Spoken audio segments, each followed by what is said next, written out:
Chers et sa mère, bonne fête à tout le monde. C'est important de savoir que le point essentiel du soir du Seder, c'est de manger la matzah shmura minimum 4 kazaït, 4 fois 29 grammes, qui veut dire 2 matzot pour chaque adulte. Un garçon à partir de 13 ans et une fille à partir de 12 ans. Et donc il faut vraiment faire attention que tout le monde fasse la mitzvah comme il faut. Le soir du Seder, on est capable de s'élever à un niveau très très haut. Comme c'est marqué que le soir du Seder, on a la coutume d'ouvrir la porte. Et on ouvre la porte pour Eliyahu Hanavi. Et il y avait le 5e rabbi de Chabad qui a dit à son fils, à Rabbi Yosef Yitzhak, il lui a dit, quand on ouvre la porte, fais attention de ne pas demander du matériel, demande du spirituel. C'est-à-dire que c'est un moment très très solennel quand on ouvre la porte, et le rabbi il explique que HaKadosh Baruch Hu aussi il ouvre toutes les portes. C'est-à-dire il n'y a pas de compte, il n'y a pas de jugement. Et c'est ce qu'on dit.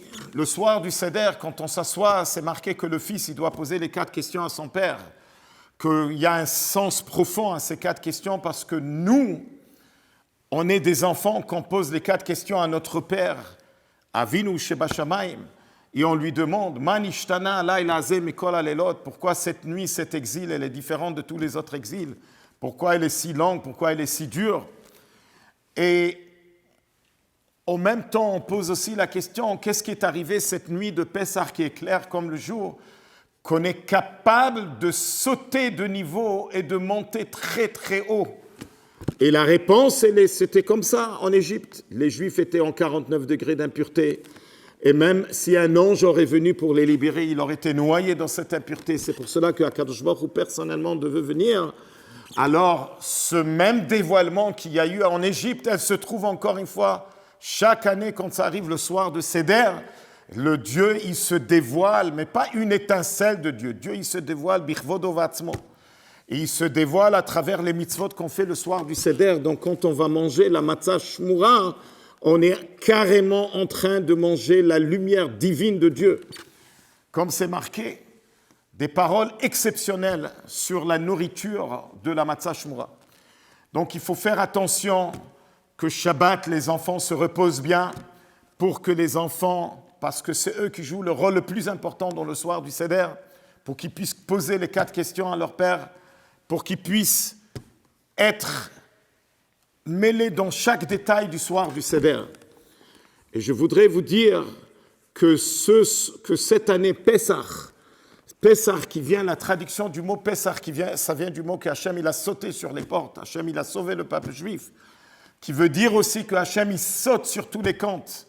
Kol dodi hine zeba medaleg ale harim, il ne fait pas attention comment on s'est conduit avant Pessah, il fait et il est prêt à nous libérer. C'est une nuit de libération.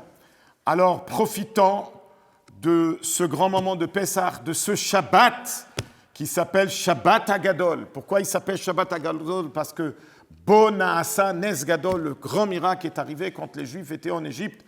Ils ont pris l'agneau pour l'égorger comme Dieu il a demandé, et l'agneau était l'idole des Égyptiens. Alors il y a eu ce grand miracle que les Égyptiens n'ont pas agi. Et l'autre miracle, c'est que les Égyptiens ils ont commencé à faire la guerre à Paro, ils ont dit il faut libérer les Juifs, comme la fameuse phrase, les Make Mitzrayim bifrorehem ki leolam chasdo. Donc c'est des grands moments dans l'histoire du peuple juif, et cette année en particulier, c'est un grand Pessah parce que nous, le peuple juif, on est connecté profondément avec le chiffre 3, puisqu'on a des 3 patriarches, Avraham, Yitzhak et Yaakov, on a 3 prières, Shachit, Mincha, Arvit, on a les 3 piliers que le monde se tient, la Torah, la prière et la Gmilut Chassadim, caisse de prêt.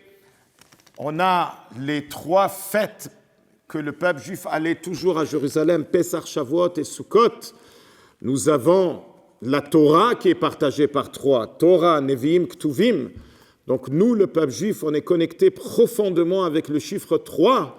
Et c'est pour cela que Hachem il a décidé de donner la Torah dans le 3e mois, le mois de Sivan.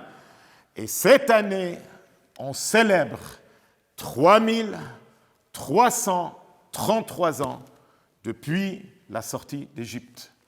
3333 ans depuis qu'on est devenu Am Israël.